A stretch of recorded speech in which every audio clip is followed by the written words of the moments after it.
మన అందరిలోనూ సాధారణంగా నెట్ చున్నీలో లేదంటే నెట్ క్లాత్స్ ఉంటూ ఉంటాయి కదండి. వీటితోటి సూపర్ ఐడియా అయితే షేర్ చేస్తాను. నేను ఇక్కడ వెడల్పు 11 ఇంచెస్ అలాగే పొడవు వచ్చేసి 9.5 ఇంచెస్ తీసుకున్నాను. ఇప్పుడు దీన్ని కింద నుంచి మధ్యకి అలాగే పైనుంచి చివరికి మడత పెట్టేసుకుని మధ్యలో టిక్ టాక్ పెట్టుకుంటున్నాను.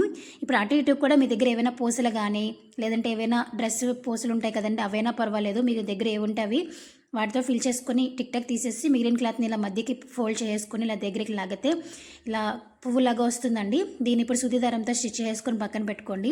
ఇప్పుడు మళ్ళీ సేమ్ నెట్ క్లాత్ని తీసుకుని 2 మడతలు వేసుకుని ఇప్పుడు ట్రయాంగిల్ షేప్లో ఇలా ఫోల్డ్ చేసుకున్నాను. ఇప్పుడు కార్నర్ నుంచి కిందకి ఒక 6 to 7 ఇంచెస్ పొడవు ఉండేలా చూసుకుని కట్ చేసుకోండి.